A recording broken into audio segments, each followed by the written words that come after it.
دینو کو لرزتے ہوئے دربار میں لایا گیا۔ بادشاہ نے گرج کر پوچھا، تو نے یہ جوتا کہاں سے چرایا اور تیرے پاس کیا جادو ہے کہ جب سے تو قید ہوا ہے محل میں آفتیں ہی آ رہی ہیں؟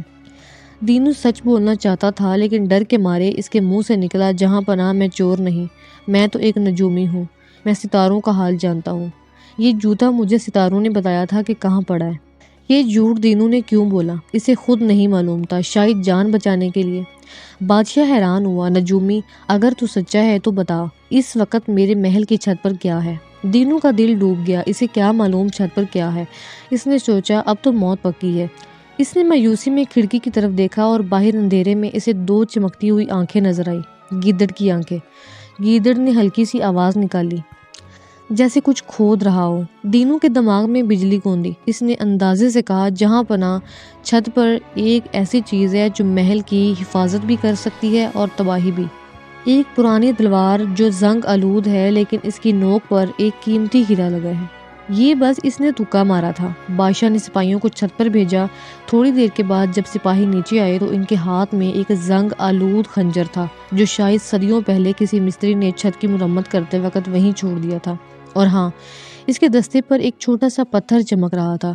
پورا دربار سن ہو گیا، سب دینو کو ایسے دیکھنے لگے جیسے کوئی ولی ہو۔ بادشاہ نے تخت سے اٹھ کر دینو کو گلے لگا لیا۔ تو پہنچا ہوا بزرگ ہے۔ دینو کو رہا کر دیا گیا، اسے اشرفیوں کی تھیلیاں دی گئی، وہ جوتا شہزادی کو پہنایا گیا اور وہ ٹھیک ہو گئی۔ دینو شاہی سواری پر بیٹھ کر گاؤں واپس آیا۔ کہانی ابھی ختم نہیں ہوئی۔ دینو گاؤں پہنچا تو دیکھا کہ اس کا جھونپڑا جلا ہوا ہے۔ وہ زمیندار کا کرندہ اپنی دھمکی پوری کر چکا تھا۔ سکینہ گاؤں کے ایک پیڑ کے نیچے بیٹھی رو رہی تھی۔ دینو کا خون کھول اٹھا۔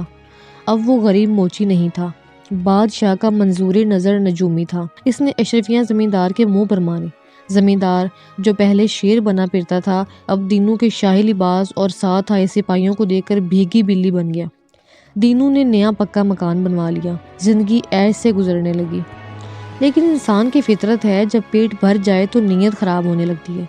دینو مغرور ہو گیا، اب وہ خود کو واقعی ہی بہت بڑا نجومی سمجھنے لگا۔ وہ گیدڑ اب بھی کبھی کبھی اس کے گھر کے پاس آتا لیکن دینو اب اسے دھتکار دیتا، بھاگ جائے یہاں سے گندے جانور۔ وہ بھول گیا تھا کہ یہ سب اسی کی بدولت ہے۔ پھر ایک دن پڑوسی ملک کے بادشاہ نے حملہ کر دیا۔ دشمن کی فوج بہت بڑی تھی۔ بادشاہ نے دینو کو بلایا، اے عظیم نجومی، بتا ہم یہ جنگ کیسے جیتیں گے؟ دشمن کی فوج کہاں سے حملہ کرے گی؟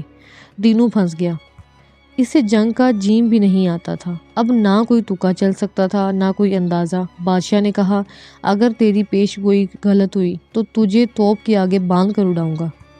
دینو روتا ہوا اپنے عالی شان گھر واپس آیا۔ سکینہ نے کہا، دینو ہم بھاگ چلتے ہیں، یہ جھوٹ اب ہماری جان لے لے گا۔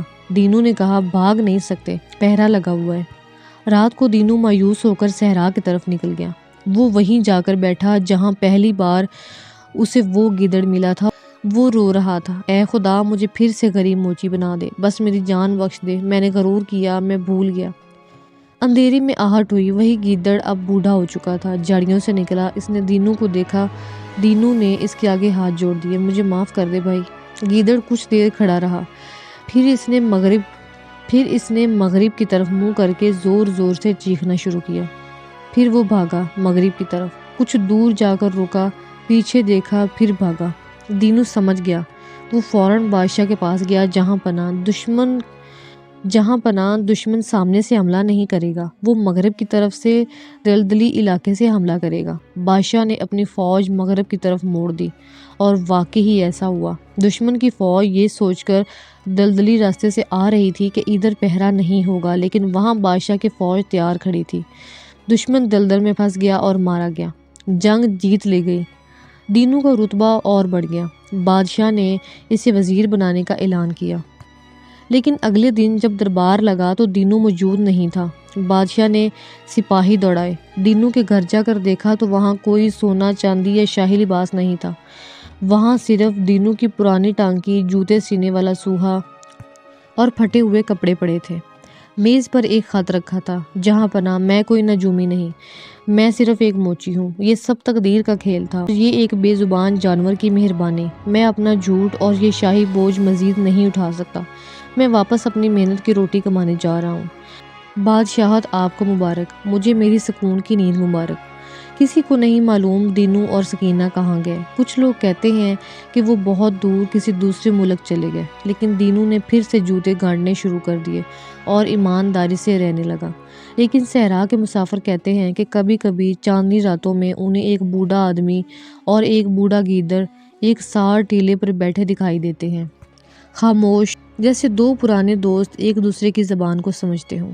تقدیر جب بدلنے پہ آتی ہے تو چھپڑ پھاڑ کر دیتی ہے، لیکن انسان کا غرور اس چھپر کو گرا بھی سکتا ہے۔ وہ گیدڑ کوئی عام جانور نہیں تھا، وہ وقت تھا جو کبھی پھنس جاتا ہے اور اگر تم اس کی مدد کرو تو وہ تمہیں بادشاہ بنا دیتا ہے، لیکن اگر تم اس کی قدر نہ کرو تو وہ تمہیں واپس وہیں لا پھینکتا ہے جہاں سے تم اٹھے تھے۔ اور ہاں، اگر آپ کو کبھی کوئی راستے میں کوئی زخمی جانور ملے تو اسے کبھی حقیر مت سمجھنا، کیا پتا وہ تمہاری ایک آزمائش ہو اور اس سے تمہاری تقدیر بدلنے والی ہو۔ اسی پیغام کے ساتھ ملتے ہیں نیکسٹ ویڈیو میں، تب تک کے لیے اللہ حافظ۔ ویڈیو کو لائک اور چینل کو سبسکرائب ضرور کیجیے گا پلیز۔